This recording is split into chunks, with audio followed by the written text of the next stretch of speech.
Hello friends, let's continue relishing and enjoying the adventures of the baby dog Toto. I have marked the point where we are to start today.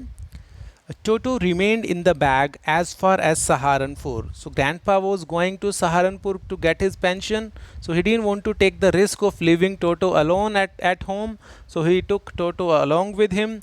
But while grandfather was producing his ticket at the railway turnstile, as I told you, it's a kind of a door made of horizontal and vertical metal bars.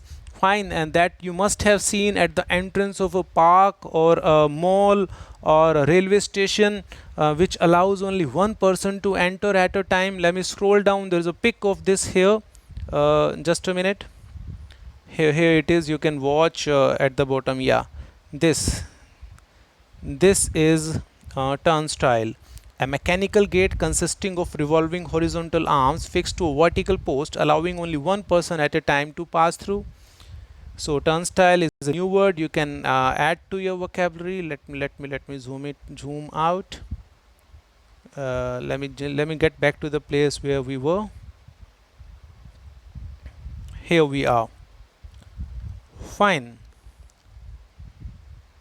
Yeah. So the poor man was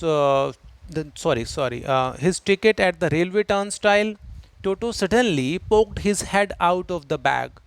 Toto hitherto had remained in the bag.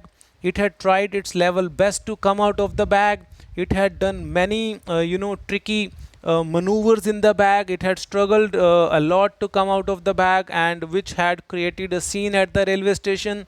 And he had become the center of attraction of the people gathered at the railway station. Now, Toto got an opportunity to come out of the bag. He suddenly poked out of a sudden. He popped his head out of the bag and gave the ticket collector a wide grin. Grin is a kind of smile with all your teeth exposed. So all of a sudden, Toto just came out of the bag and smiled at the ticket collector. The poor man was taken aback. The poor man had not expected one of the travelers carrying a monkey in his bag. So he was extremely alarmed, he was extremely surprised, he was extremely startled or shocked rather, I would say, but with great presence of mind. But he didn't lose his presence of mind. He acted professionally, and much to grandfather's annoyance, and his reaction annoyed grandfather. His reaction made grandfather upset. He said, "Sir, have you a dog with? Do you have a dog with you? You'll have to pay for it accordingly." So instead of getting into some kind of panic or in some kind of alarming reaction, he just asked for the fare to be paid for the dog as well, which he considered to be a dog. He considered monkey to be a dog actually. In vain did grandfather take Toto out of the bag. In vain did you try to prove that a monkey didn't qualify as a dog or even as a quadruped. Grandfather tried his level best to prove that monkey could not be qualified as a dog. He took Toto out of the bag, showed Toto to the ticket collector, tried to prove that it was not a dog. It was not even a quadruped. Quadruped means an animal with four legs. Toto, who just perhaps monkeys do not fall into the category of quadruped. Toto was classified a dog by the ticket collector, but since in ticket collector's perception, in ticket collector's understanding, Toto was a dog, so he was to be charged. Grandfather had to pay 3 rupees as fare for Toto. Then grandfather, just to get his own back, now it was grandfather's turn to take revenge upon this unpleasant scene created by ticket collector. So grandfather came out with a funny remark. He took from his pocket our pet tortoise. He was carrying his tortoise along with him and said he just wanted to make a ticket collector realized that it was not right on his part to consider a monkey a dog and charge for the fare. So he tried to make him feel, what must I pay for this? Would you charge for tortoise as well? Since it seems that you charge for all the animals. So he wanted to say that he was wrong in his act of this. So just to get his own back means to take revenge upon somebody, or to pay somebody back in the same coin, or to settle the score, or in simple words we can say to retaliate. The ticket collector looked closely at the tortoise, prodded it with his forefinger. So by now we have understood that ticket collector was also quite quite good at handling these situations. He had a great presence of mind. So he looked closely at tortoise, prodded it with his forefinger. Prodded means poked, like pushed to somebody with the finger, touched with his finger. Gave grandfather a pleased and triumphant look. Gave grandfather a pleased and triumphant. Triumphant means a look that is there on the face of a person when he has over I should say outshone somebody. He has just overpowered somebody in a particular situation. So grandfather tried to pay him back by coming out with a witty remark, by showing tortoise, it seems that you charge for all the animals, now charge for this tortoise as well. Ticket collector was smarter than grandfather. He turned out to be smarter. He in a funny way just poked at the forefinger, and he had a triumphant smile, because he dominated the situation over grandfather. When it came to coming out with sarcastic remarks, he simply said, no charge, it's not a dog. So this way he was a triumphant in that particular situation of making one another feel bad, or coming out with funny statements, witty statements. He had turned out to be triumphant. Fine, moving on. When Toto was finally accepted by grandmother, he was given a comfortable home in the stable. Stable is a place where horses are kept, where he had for a companion the family donkey Nana also remained there. On Toto's first night in the stable, grandfather paid him a visit to see if he was comfortable. Grandfather wanted to ensure whether Toto was comfortable in his new home or not, so he paid a visit. To his surprise, he met a surprising spectacle. He just couldn't believe his eyes when he found Nana without any reason, without any apparent cause. Apparent cause means without any visible reason, without any clear reason. It was pulling at her halter. Pulling means trying to pull towards halter was the rope with which the donkey was tied. So it was he was rather she was pulling at her halter and trying to keep her head as far as possible from a bundle of hay. There was a bundle of hay. Bundle of hay means a bundle of dry grass. So this scene was witnessed, this spectacle was observed by grandfather. Grandfather did not like this act. Grandfather gave Nana a slap across her haunches and expressed his disapproval for doing this nonsense kind of thing. Grandfather gave Nana a slap across her haunches. Haunches means the back part of the animal. You must have heard a phrase that sitting on haunches means sit on the buttocks. Fine. And she jerked back. So when the slap was given, Nana jerked back, means pushed back suddenly, all of a sudden, with a jerk, with a push, dragging Toto with her. This act of her dragged Toto along with. Fine. Actually, Toto had fastened onto her long ears. Toto had fastened means fixed onto her long ears. Toto had tied itself onto the long ear of Nana with his sharp little teeth. Fine. So perhaps this was the scene that Toto was biting onto the long ears. This was the spectacle. Toto and Nana never became friends. So this was a small scene that indicated that Toto and Nana, these two animals, didn't share good compatibility with each other. They never became friends. A great treat for Toto during cold winter evenings was the large bowl of warm water given him by the grandmother for his bath. So Toto liked during cold winters, he wanted a warm water bath that was given to him by grandmother. He would cunningly test the temperature with his hand. Cunningly means cleverly, though cunning is used with a negative connotation.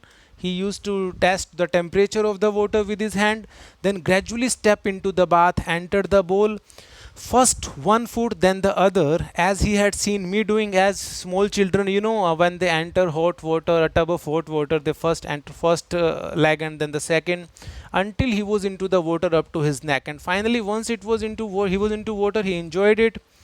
Once comfortable, he would take the soap in his hands or feet and rub himself all over, as you must have seen small children doing, or you must have done yourself as well. It's taking bath and applying soap over the body. When the water became cold, as we know that monkeys are good imitators, they are, expert in copying. So they might have seen human beings doing this, and so he did the same ritual of taking bath as human beings do. When the water became cold, he would get out and run as quickly as he could to the kitchen fire in order to dry himself. So he might be feeling cold.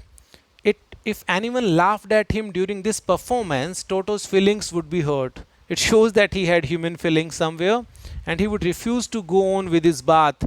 So this was his way of throwing tantrum.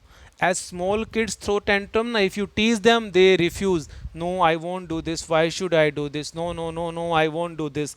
This is throwing tantrum. So monkeys also throw tantrum. This may be something new for us to know.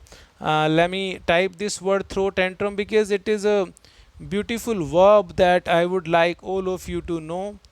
Throw tantrums.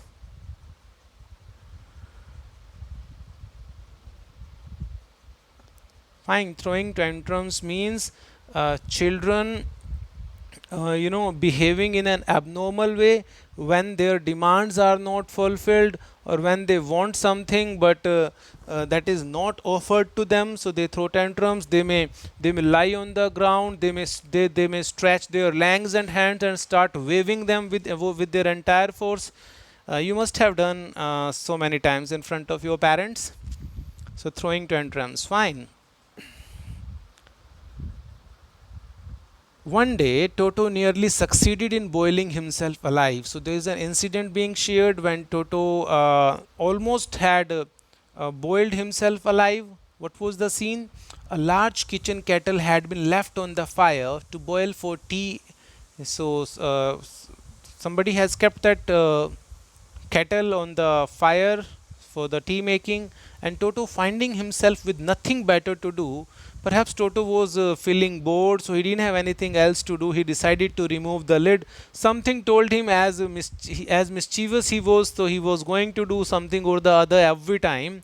He decided to remove the lid over the kettle, finding the water just warm enough for a bath. By now the water was warm only. He tested it as he used to test at the time of bath. He entered the kettle with his head sticking out from the open kettle. This was just fine for a while, since by now the temperature was bearable, until the water began to boil. But finally, when the temperature rose and water began to boil, Toto then raised himself a little. He just felt the heat at the bottom, but finding it cold outside, he sat down again to have the pleasure of the warmth of the water. He continued hopping up and down for some time. He continued jumping up and down for some time.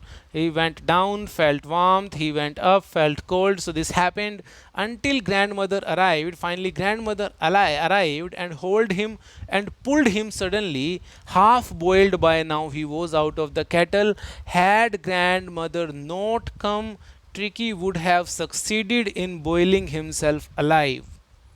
So thanks that grandmother arrived well in time. If there is a part of the brain especially devoted to mischief, that part was largely developed in Toto. Like our brain has so many parts. One may be taking care of memory, one is for different purpose, one is for different purpose. So if there is a part of the brain that devoted to mischief, so the author says that part was largely developed in Toto. It means Toto was extremely mischievous. Fine. He was always tearing things to pieces. Whenever one of my aunts came near him, he made every effort to get hold of her dress and tear a hole in it. Such mischievous he was. One day at lunch time, a large dish of pulao stood in the center of the dining table. So the dining table was laid with a large dish of pulao on it. We entered the room to find Toto stuffing himself with rice. He was just scooping the rice into his mouth as harder as he could. My grandmother screamed. Stuffing means to eat something, harder and harder, to just scoop something in your stomach through mouth. My grandmother screamed, and Toto threw a plate at her. Toto was not going to surrender, even if my grandmother screamed at him. One of my aunts rushed forward to prevent Toto from eating rice, but in return she received a glass of water in the face. So Toto just was at his best. When grandmother arrived, Toto picked up the dish of pulao and made his exit through a window, with the entire ball along with him. We found him in the branches of the jackfruit tree. He was found in the branches of jackfruit. It's a fruit tree. The dish still in his arms. He was still relishing the rice. He remained there all afternoon, eating slowly through the rice, determined on finishing every grain. So he was not going to leave even a single piece of grain left in the bowl. And then, in order to spite grandmother, in spite means to cause displeasure to somebody.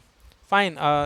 To cause ill will in somebody, to cause malice in somebody. So, in order to spite grandmother, in order to tease grandmother who had screamed at him, he threw the dish down from the tree. Dish means empty bowl, down from the tree, and chattered with delight. And this act made him chatter. He just chatter. Animals, some animals chatter. Dogs chatter, like dogs bark. So chattered with delight. He produced a sound of happiness, merrymaking, when it broke into 100 pieces. He liked it. He liked this scene. He enjoyed when that bowl or the plate, whatsoever it was, broke into 100 pieces. Obviously, Toto was not the sort of pet we could keep for long. By now, the narrator and grandmother realized that Toto was not the amiable sort of pet that could be kept at home. They realized their mistake of bringing Toto at home. Toto had by now given them a tough time. It had become a nuisance for them. Toto had become a consistent nuisance for them. Nuisance means a somebody or something that is a great cause of trouble to you. Fine, whose presence is quite despicable, that is not liked. Even grandfather realized it. Grandfather, the person bringing Toto home, also realized we were not well to do. Well to do means affluent. Well to do is a beautiful expression. Affluent means rich. We were not well to do enough and couldn't afford the frequent loss of dishes, clothes, curtains, and wallpaper. So Toto's presence at home was quite expensive for narrator's family to keep. In a way, we can say Toto had turned out to be a white elephant. In English, there is an expression, a white elephant. White elephant is an expression that is used for a thing or a person whose presence is more harmful than it is useful. So they had brought Toto home, with the hope of taking pleasures out of people keeping a pet, but there was hardly any pleasure coming to them because of Toto being at their home. So Toto was much of a disadvantage than any advantage to their state of mind. So finally, they decided their mistake. So it was decided to take Toto back. So grandfather found the Tonga driver, the same Tonga driver they had bought Toto from, and sold Toto back to him for only 3 rupees. So they had bought it for 5 rupees, had to sell it for 3 rupees. So this was the beautiful composed story by Ruskin Bond, Adventures of Toto. I hope you have understood all the ins and outs of this chapter. Fine, and now I'm done with the explanation of the chapter. Now the ball is in your court.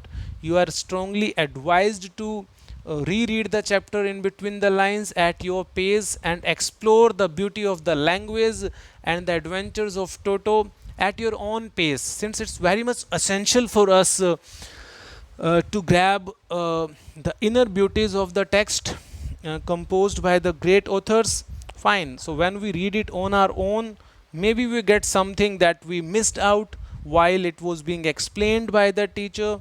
So I don't want to take that opportunity of your own potential of getting to know more about this chapter. Just get into the depth of the chapter. Fine. So thank you very much. It's the end of today's class. Take a good care of it.